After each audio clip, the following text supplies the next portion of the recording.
Welcome back, listeners, to another exciting episode of Decentralized Application Development Crashcasts. Before we dive in, I'd like to remind you to rate our podcast on your favorite platform. Your feedback helps us grow and improve. Today, we're continuing our journey through Chapter 2, Fundamentals of P2P Networks, and we'll be exploring the fascinating world of advantages in P2P networks. But first, let's start with a brain teaser. Victor, would you like to pose our quiz question for today? Absolutely, Sheila. Here's a thought-provoking question for our listeners. What unique advantage do P2P networks offer that allows them to become stronger and more efficient as they grow larger, unlike traditional centralized systems? Ooh, that's an intriguing question, Victor. It really makes you think about the fundamental differences between P2P and centralized systems. I'm sure our listeners will be pondering this as we explore the topic. Now, before we delve into the advantages of P2P networks, let's quickly recap what we mean by P2P. Victor, could you give us a brief refresher? Certainly, Sheila. P2P, or peer-to-peer, refers to a network architecture where participants, called peers, directly interact with each other without the need for a central server. Each peer can act as both a client and a server, sharing and receiving resources. This is in contrast to the traditional client-server model, where clients only request services from a centralized server. Thanks for that clear explanation, Victor.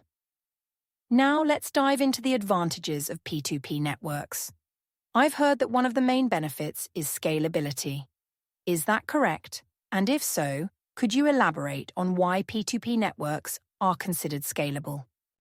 You're absolutely right, Sheila. Scalability is indeed one of the key advantages of P2P networks. In a P2P system, as more peers join the network, they bring additional resources such as processing power, storage, and bandwidth.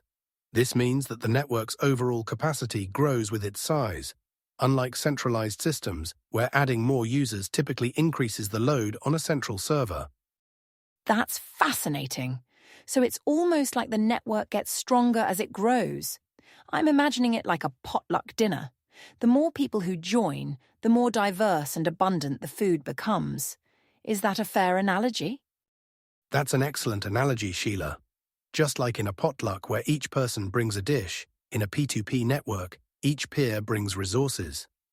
And just as a potluck with more people offers more variety and quantity of food, a larger P2P network provides more diverse and abundant resources. I see. So, moving on to another advantage, I've heard that P2P networks are quite resilient. What makes them so robust? Great question, Sheila. The resilience of P2P networks stems from their decentralized nature.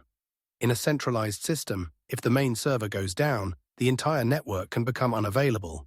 However, in a P2P network, if one or even several peers go offline, the network continues to function because there's no single point of failure. This fault tolerance is a significant advantage, especially for applications that require high availability. That makes sense. It reminds me of the old saying, don't put all your eggs in one basket. In this case, the P2P network distributes the eggs across multiple baskets.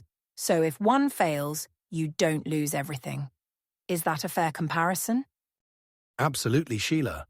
That's a spot-on analogy. The distributed nature of P2P networks indeed provides this kind of resilience. Now let's talk about another significant advantage. Cost-effectiveness. P2P networks can often be more economical to operate than centralized systems.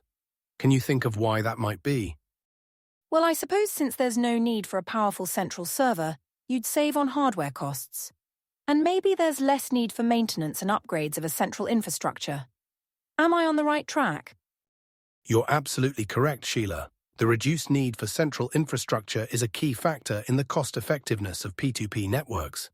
Instead of investing in powerful central servers and the associated maintenance, P2P networks leverage the collective resources of the peers. This can significantly reduce operational costs, especially for large-scale applications. That's really interesting. It seems like P2P networks offer a lot of benefits. But surely there must be some challenges or potential drawbacks. What are some of the common misunderstandings or pitfalls people should be aware of when considering P2P networks? Excellent point, Sheila. While P2P networks offer many advantages, they're not without challenges. One common misunderstanding is that P2P networks are always faster than centralized systems, which isn't necessarily true. P2P networks can face issues with data availability if peers hosting specific content go offline.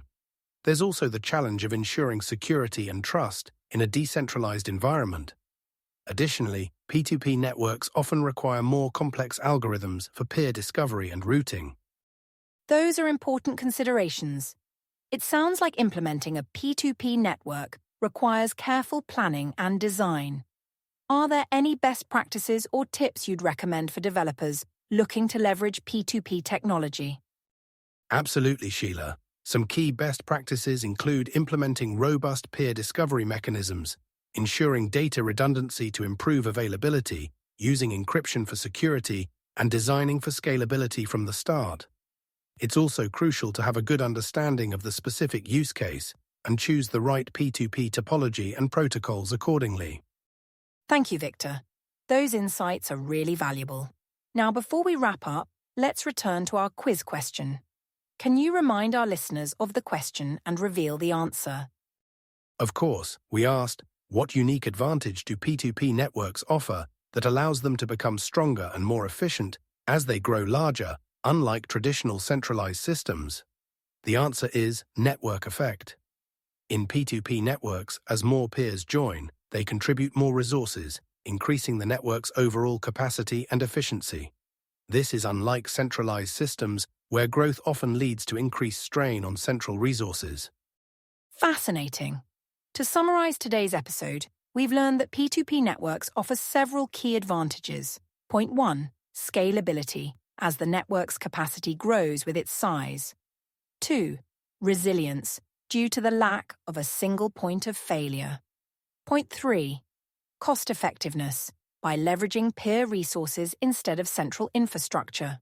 Point 4, the unique network effect, where the system becomes more robust as it grows. Remember, while P2P networks offer these benefits, they also come with their own set of challenges that need to be carefully addressed in implementation. Excellent summary, Sheila. I hope our listeners found this exploration of P2P network advantages informative and engaging. Thank you, Victor, and thank you to all our listeners for tuning in. If you enjoyed this episode, please visit crashcasts.com, join our Discord community, or support us on Patreon. Don't forget to subscribe and rate our podcast. Your support means the world to us. Until next time, keep exploring the fascinating world of decentralized systems.